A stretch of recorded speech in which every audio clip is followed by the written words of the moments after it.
તો રાજ્યના પાટનગરમાં સીએમ ભૂપેન્દ્ર પટેલની અધ્યક્ષતામાં કેબિનેટ બેઠક મળશે, જેમાં રામ મંદિર પ્રાણ પ્રતિષ્ઠાને લઈને અભિનંદન પ્રસ્તાવ અપાશે તેમજ હરની બોટ કાંડને લઈને તપાસને લઈને પણ ચર્ચા કરવામાં આવશે।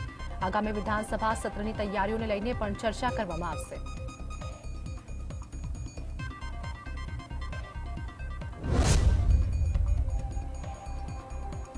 વડોદરાના પાંદડાના ભોજ ગામમાં 22 જાન્યુઆરીએ થયેલા પથ્થરમારાની મામલે પોલીસે 13 લોકોની ધરપકડ કરી છે। જો કે પોલીસે સીસીટીવી સહિત અન્ય રીતે તપાસ હાથ ધરી હતી અને 16 નામજોગ સહિત 10 અજાણ્યા લોકો સાથે કુલ 26 લોકો સામે ગુનો નોંધ્યો છે।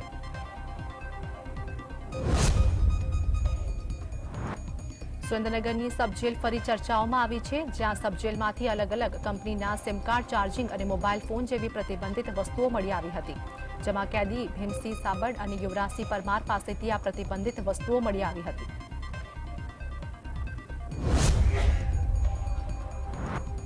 સાબરકાંઠા જિલ્લામાં દીપડાની દહેશત યથાવત જોવા મળી છે, જ્યાં હિંમતનગરના કેસરપુરા ગામે દીપડાએ વાછરડાનું મારણ કર્યું હતું, જેની જાણ થતાં ગામના લોકો એકઠા થયા હતા અને વન વિભાગને જાણ કરવામાં આવી હતી। વડોદરા હળની દુર્ઘટના મામલે કોટિયા પ્રોજેક્ટના ભાગીદાર વિનીત કોટિયાની ધરપકડ કરવામાં આવી છે। ઝોન 4ના ડીસીપી પન્ના મોમાએ જણાવ્યું કે વિનીત કોટિયા અન્ય રાજ્યોમાં ભાગતો ફરતો હતો, તેવામાં આરોપી તેના વડોદરાની દુકાન પર આવવાની બાતમી મળતા જ પોલીસે છટકું ગોઠવી આરોપીની ધરપકડ કરી છે।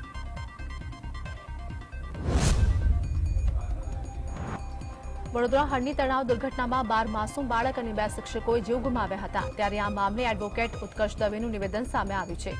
તેઓએ કહ્યું કે સુપ્રીમ કોર્ટમાં રીટ પિટિશન અને પીઆઈએલ દાખલ કરવામાં આવી છે।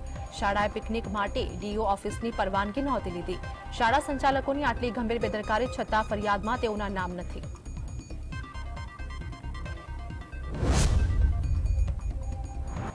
ડેડિયાપાડાના ધારાસભ્ય ચેતર વસાવાને 39 દિવસ બાદ રૂપિયા 1 લાખ બોન્ડ પર શરતી જામીન મળ્યા છે, પરંતુ ચેતર વસાવા હજુ જેલમાંથી બહાર આવશે નહીં। ચેતર વસાવાની પત્ની શકુંતલાબેનની જામીન અરજી સુપ્રીમ કોર્ટમાં પેન્ડિંગ છે, જેને કારણે દંપતી જેલમાંથી સાથે બહાર આવશે તેવું જાણવા મળ્યું છે। ચેતર વસાવાની જામીન મંજૂર કરતા કોર્ટે કેટલીક શરતો મૂકી છે। આગામી લોકસભાની ચૂંટણી પહેલા જ સાબરકાંઠા જિલ્લા કોંગ્રેસમાં મોટું ભંગાણ સર્જાયું છે। હિંમતનગર વિધાનસભાના પૂર્વ પ્રમુખ વિપુલ પટેલ ભાજપમાં જોડાશે। વિપુલ પટેલ 2006થી સાબર ડેરીના ડિરેક્ટર તરીકે કાર્યરત રહ્યા હતા, ત્યારે ગાંધીનગર ખાતે મોટી સંખ્યામાં સમર્થકો સાથે વિપુલ પટેલ ભાજપમાં જોડાશે। ભાવનગર શહેરના અલગ અલગ વિસ્તારોમાં સ્ટેટ જીએસટીએ દરોડા પાડ્યા હતા। ભાવનગર સ્ટેટ જીએસટીના શહેરના વડવા વિસ્તારમાં અગાઉ રેન્જની એસઆઈટી દ્વારા ધરપકડ કરવામાં આવેલા આરોપીઓના ઘરે દરોડા પાડવામાં આવ્યા હતા। બોગસ બિલિંગ કરનાર સલીમ શેરવાણીના ઘરે સર્ચ ઓપરેશન હાથ ધરવામાં આવ્યું હતું। મોડવા હડફ તાલુકાના વાડોદરા ગામે એચપી ગેસ એજન્સીમાંથી લાભાર્થી પાસેથી 500 રૂપિયા વસૂલવામાં આવ્યાનો કૌભાંડ ઝડપાયો છે। ઉજ્જવલા યોજના હેઠળ લાભાર્થીને ગેસ કનેક્શનની કીટ મફત આપવાની હોય છે, છતાં એજન્સી દ્વારા લાભાર્થી પાસેથી રૂપિયા 500 થી 600 વસૂલવામાં આવ્યા છે।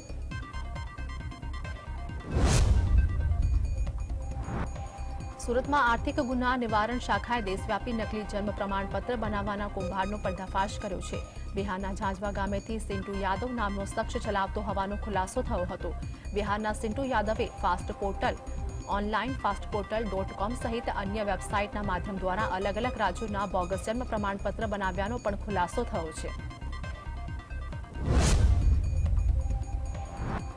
કપડવંજ તાલુકાના રૂપજીના મુવાડામાં 4 મજૂરો દટાયા હતા, જેમાં એકનું મોત નીપજ્યું છે। સુજલામ સુફલામ યોજના હેઠળ અંડરગ્રાઉન્ડ પાઇપલાઇનનું કામ કરી રહ્યા હતા, તે દરમિયાન જમીન ધસી પડતા 4 શ્રમિકો માટીમાં દટાયા, જેમાં 2 મહિલા અને 2 પુરુષ છે। ચારેય મજૂરો દાહોદ જિલ્લાના હોવાની પ્રાથમિક માહિતી છે। ચારેયને સારવાર માટે હોસ્પિટલ ખસેડાયા, જોકે એક મહિલાનું મોત નીપજ્યું।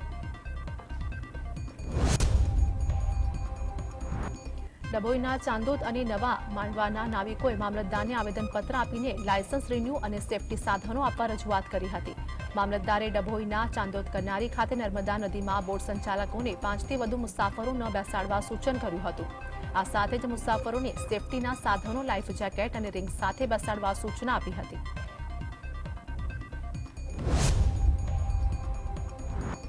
ડીસાના જૂના ડીસા ગામે ડીડીઓએ ઓચિંતી મુલાકાત લીધી હતી। ગ્રામ પંચાયત અને પ્રાથમિક આરોગ્ય કેન્દ્રની મુલાકાત લઈ કામગીરીની સમીક્ષા કરી હતી। અરજદારો અને કર્મચારીઓની રજૂઆતો સાંભળી યોગ્ય નિકાલની ખાતરી આપી હતી. રાહતના પ્લોટ અંગેની કામગીરી જલ્દી પૂર્ણ કરાવવાનું પણ આશ્વાસન આપ્યું હતું. અમદાવાદ શહેરમાં વિપક્ષે કરેલા વિરોધ અંગે મહાનગરપાલિકા દ્વારા કરાયેલ એફઆઈઆર મામલે હવે વિપક્ષ સભ્યો પોલીસ સ્ટેશન જવાબ લખાવવા જશે. ભારતીય જનતા પાર્ટીએ બજેટમાં મૂકેલા કામોના વાયદાઓ પૂરા નહીં કરતા કોંગ્રેસ પક્ષ દ્વારા વિરોધ પ્રદર્શન કરવામાં આવતા ભાજપ દ્વારા કારંજ પોલીસ સ્ટેશનમાં એફઆઈઆર દાખલ કરી હતી. અમદાવાદ જિલ્લાના સાણંદના સરી ગામે રામજીની શોભાયાત્રા દરમિયાન હવામાં ફાયરિંગ કરતો વિડીયો વાયરલ થયો છે.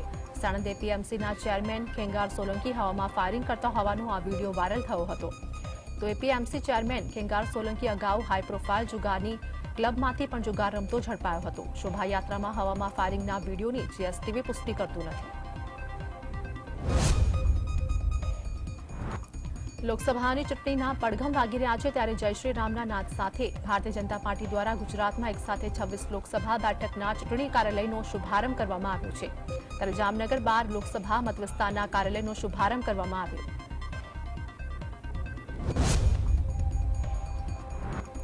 લોકસભાની ચૂંટણી આવતાની સાથે જ ભાજપ દ્વારા એક સાથે 26 કાર્યાલયનું લોકાર્પણ કરવામાં આવ્યું. ભાજપના રાષ્ટ્રીય અધ્યક્ષ જેપી નડ્ડા દ્વારા તમામ કાર્યાલયનું વર્ચ્યુઅલી લોકાર્પણ કરવામાં આવ્યું. હાજર પશ્ચિમ લોકસભાના પ્રભારી અર્જુનસિંહ ચૌહાણ જણાવ્યું કે ભૂતકાળની લોકસભાની ચૂંટણી કરતાં પણ વધુ જંગી બહુમતીથી ભાજપ વિજય બનશે. અમદાવાદના થલતેજમાં ભાજપના મધ્યસ્થ કાર્યાલયના ઉદઘાટન પ્રસંગે સીએમ ભૂપેન્દ્ર પટેલ અને પ્રદેશ ભાજપ પ્રમુખ સીઆર પાટીલ પણ ઉપસ્થિત રહ્યા હતા. આ કાર્યક્રમ દરમિયાન સીએમ ભૂપેન્દ્ર પટેલે સંબોધન કરતા કહ્યું કે ગુજરાતમાં ભાજપે તમામ 26 લોકસભા બેઠકો જીતવાની છે અને 5 લાખ કરતાં વધુ વોટથી દરેક લોકસભા જીતવાની છે. તેઓએ કહ્યું કે સરકાર તરીકે જે કામ કરવાનું છે તે કાર્યકરો સાથે મળીને કરીશું.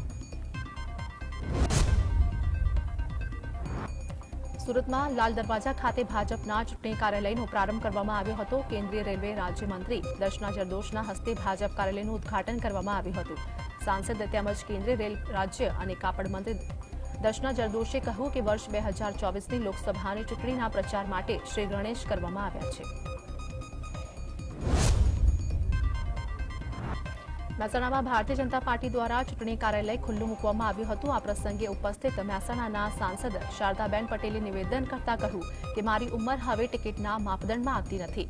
વર્તમાન સમયમાં દેશને આઈટી સેક્ટર અને ટેકનોલોજીના જાણકાર લોકોની જરૂર છે. મારું માનવું છે કે આવા લોકોને તક મળવી જોઈએ.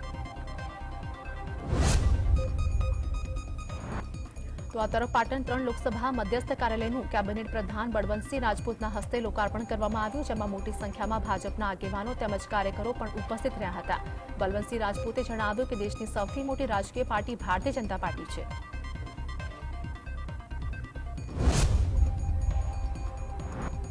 રામ મંદિરની પ્રાણ પ્રતિષ્ઠા પૂર્ણ થતાની સાથે જ ભાજપે લોકસભા ચૂંટણીની તડામાર તૈયારીઓ શરૂ કરી છે. વડોદરાના કારેલીબાગ ખાતે લોકસભાના મધ્યસ્થ કાર્યાલયનું લોકાર્પણ કરવામાં આવ્યું, જેમાં સાંસદ, ધારાસભ્ય, નગરસેવકો સહિત સંગઠનના કાર્યકરો પણ ખાસ હાજર રહ્યા હતા. સુરેન્દ્રનગરમાં ભાજપ કાર્યાલયના ઉદઘાટન પ્રસંગે મુળુભાઈ બહેરા ગેરહાજર રહેતા અનેક તર્ક વિતર્ક સર્જાયા હતા. અચાનક સુરેન્દ્રનગર ખાતે આવીને મંત્રી કુંવરજી બાવળિયાએ લોકસભા કાર્યાલય ખુલ્લું મૂક્યું હતું. કુંવરજી બાવળિયા 2024ની લોકસભાની ચૂંટણી સુરેન્દ્રનગરની બેઠક પરથી લડશે તેવી ચર્ચાઓ ચાલી રહી છે.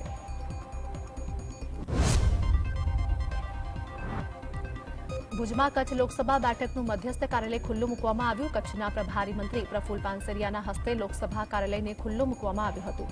પ્રભારી મંત્રીએ તમામ કાર્યકરોને કામે લાગી જવા આહવાન કર્યું હતું. પ્રભારી મંત્રીએ કચ્છ લોકસભા બેઠક 5 લાખ મતોથી જીતીશું તેવો આશાવાદ વ્યક્ત કર્યો હતો. હિંમતનગર ખાતે આવનારી લોકસભાની ચૂંટણી અંતર્ગત મધ્યસ્થ કાર્યાલયનું પ્રદેશ મહામંત્રી રજની પટેલના હસ્તે ઉદઘાટન કરવામાં આવ્યું હતું. આ પ્રસંગે લોકસભા ક્લસ્ટર તથા કિસાન મોરચાના રાષ્ટ્રીય મહામંત્રી બાબુભાઈ જેબલિયા, લોકસભાના પ્રભારી દુષ્યંત પંડ્યા ઉપસ્થિત રહ્યા હતા.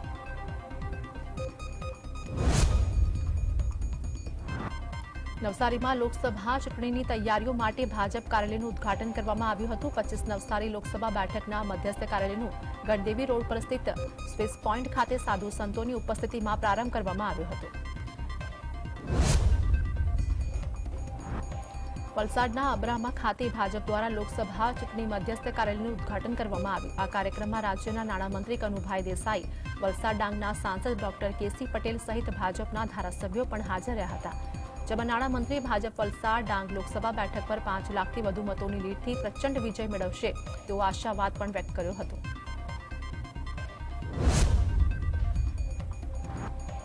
અમરેલીમાં લોકસભા બેઠકના મધ્યસ્થ ચૂંટણી કાર્યાલયનું ઉદ્ઘાટન કરવામાં આવ્યું। ઇફકોના ચેરમેન દિલીપ સંઘાણીના અધ્યક્ષ સ્થાને યોજવામાં આવેલા કાર્યક્રમમાં અમરેલીના પ્રભારી હકુભાઈ જાડેજા, સાંસદ નારણ કાછડિયા, ધારાસભ્ય મહેશ કસવાડા સહિતના નામ લોકો હાજર રહ્યા હતા। તો આ તરફ આણંદ જિલ્લામાં પણ લોકસભા બેઠકના ચૂંટણી કાર્યાલયનું ઉદ્ઘાટન કરવામાં આવ્યું, જેમાં રાજ્યસભાના સાંસદ નરહરી અમીન, ધારાસભ્ય વિપુલ પટેલ, પૂર્વ સાંસદ દીપક પટેલ સહિત મોટી સંખ્યામાં લોકો હાજર રહ્યા હતા। આ પ્રસંગે સાંસદે નરેન્દ્ર મોદી સરકારના 10 વર્ષના કાર્યકાળમાં થયેલા અદ્ભુત કાર્યોને પણ યાદ કરતા આણંદ લોકસભા બેઠકને જંગી બહુમતીથી જીતાડવા કાર્યકરોને હાંકલ કરી હતી।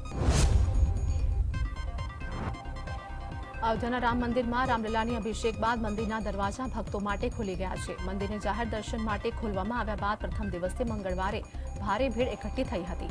રામલલાના દર્શન માટે ભક્તો એટલા ઉમટી પડ્યા હતા કે પહેલા જ દિવસે લગભગ 5 લાખ લોકોએ મંદિરમાં દર્શન કર્યા હતા। ભક્તોની આસ્થાના પૂરને સંભાળવા માટે 8000 પોલીસકર્મીઓ ફરજ પર તૈનાત હતા। જોકે વધુ ભીડને કારણે વહીવટતંત્રને કેટલીક સમસ્યાઓનો સામનો કરવો પડ્યો હતો। ઉત્તર ભારતના મોટાભાગના વિસ્તારોમાં તીવ્ર ઠંડી યથાવત છે। હવામાન વિભાગના અનુસાર ઉત્તર ભારતના રાજ્યોમાં આગામી 2 દિવસ સુધી ઠંડા દિવસની સ્થિતિ યથાવત રહેશે। તે જ સમયે આગામી 5 દિવસ સુધી યુપી, પંજાબ, હરિયાણા અને બિહારના ઘણા વિસ્તારોમાં ગાઢ ધુમ્મસ જોવા મળી શકે છે।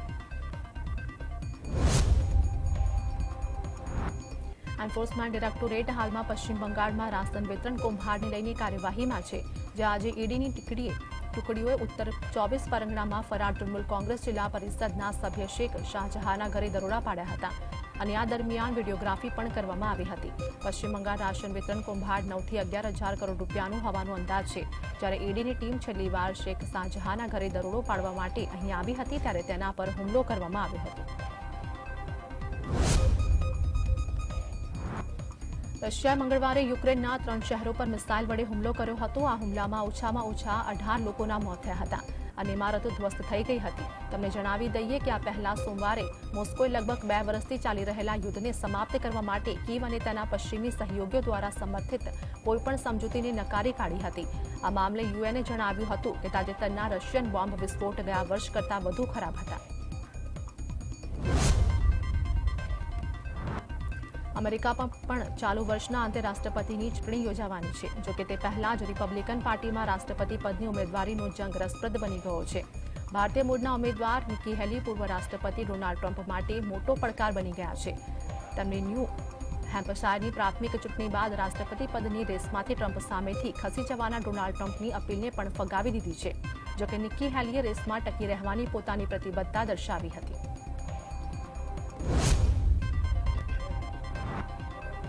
જનનાયક તરીકે પ્રસિદ્ધ અને બિહારના પૂર્વ મુખ્યમંત્રી કર્પૂરી ઠાકુરને ભારત રત્ન આપવાની કેન્દ્ર સરકારે જાહેરાત કરી છે। આ અંગે વડાપ્રધાન મોદીએ સોશિયલ મીડિયા પર પોસ્ટ કરી દેશવાસીઓને સમાચાર આપ્યા।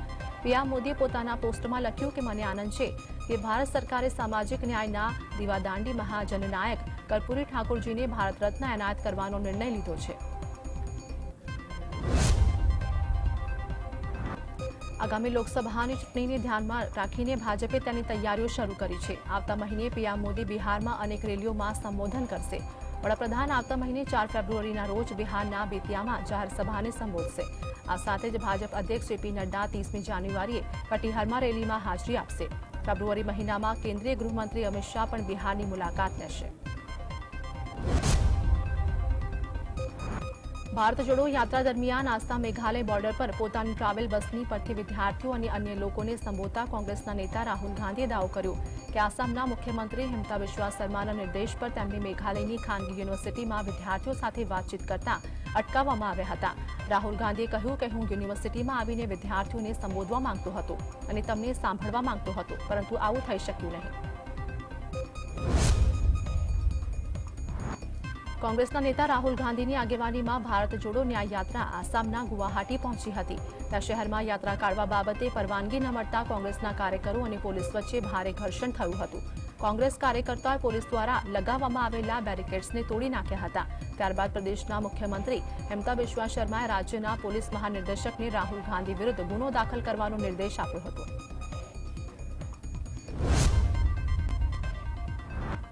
ભારત જોડો ન્યાય યાત્રા દરમિયાન કોંગ્રેસના નેતા રાહુલ ગાંધીએ જણાવ્યું કે આસામના મુખ્યમંત્રી જે કરી રહ્યા છે તેનાથી અમારી યાત્રાને ઘણો ફાયદો થશે. આસામમાં યાત્રા મુખ્ય મુદ્દો બની ગઈ છે. મંદિર, કોલેજ અને પદયાત્રા રોકવામાં આવી છે. આ તેમની ડરાવવાની સ્ટાઇલ છે, પરંતુ અમે તેમનાથી ડરતા નથી. અમારી યાત્રાનો સંદેશો લોકો સુધી પહોંચી રહ્યો છે. બજરંગ દળ જેપી નડ્ડાની યાત્રાને મંજૂરી આપવામાં આવે છે, જ્યારે અમારી યાત્રાના કારણે ટ્રાફિક સમસ્યા થઈ રહી છે. વર્ષ 2024 લોકસભા ચૂંટણી પહેલા જ મહારાષ્ટ્રના રાજકારણમાં ફરીવાર ગરમાવો જોવા મળ્યો છે. મરાઠા અનામત આંદોલનની માંગને ફરીવાર જોર પકડ્યું છે. ત્યારે મરાઠા અનામત આંદોલનના કાર્યકર્તા મનોજ જરાંગે રંજનગાંવથી પદયાત્રાની શરૂઆત કરી છે. તેમણે કહ્યું કે તેઓ આ કૂચ મુંબઈ સુધી જારી રાખશે. આશા છે કે મુંબઈના શિવાજી પાર્ક અથવા આઝાદ મેદાનમાં અમને વિરોધ પ્રદર્શનની પરવાનગી આપવામાં આવશે. પાટીલે કહ્યું કે મરાઠાવાડા ડિવિઝનલ કમિશનર સવારે લગભગ 4 વાગે મને મળ્યા હતા. રાહુલ ગાંધીની ભારત જોડો ન્યાય યાત્રા 29 જાન્યુઆરીએ બિહારમાં પ્રવેશવાની છે. ત્યારે નીતિશ કુમારે રાહુલની યાત્રામાં સામેલ થવાની હા પાડી હોવાનો કોંગ્રેસે દાવો કરેલો, પણ જેડીયુએ આ દાવાને ખોટો ગણાવ્યો છે. રાહુલ બિહારમાં પોતાની યાત્રાના બીજા દિવસે એટલે કે 30 જાન્યુઆરીએ પૂર્ણિયામાં રેલી કરવાના છે. આ રેલીને નીતિશ કુમાર પણ સંબોધશે એવું કોંગ્રેસ દ્વારા કહેવાયેલું, પણ જેડીયુના પ્રવક્તા ખાલિદ અનવરનું કહેવું છે કે કોંગ્રેસે સત્તાવાર રીતે કોઈ નિમંત્રણ જ આપ્યું નથી. પછી નીતિશના હાજર રહેવાનો સવાલ જ પેદા થતો નથી.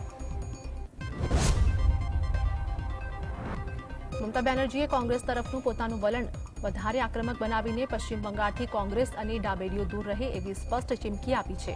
તો મમતાએ કહ્યું છે કે કોંગ્રેસ પોતાની તાકાત પર 300 બેઠકો પર ચૂંટણી લડે તો અમે તેમની મદદ કરીશું. બીજા કોઈ રાજ્યમાં અમે કોંગ્રેસ સામે અમારા ઉમેદવારો ઊભા નહીં રાખીએ, પણ કોંગ્રેસ બંગાળથી દૂર રહે. મમતાએ એ પણ સ્પષ્ટ કરી દીધું છે કે કોંગ્રેસ પોતાનું વલણ નહીં છોડે તો તૃણમૂલ તમામ 42 બેઠકો પર ચૂંટણી લડશે અને બીજા રાજ્યોમાં પણ ઉમેદવારો ઊભા રાખશે.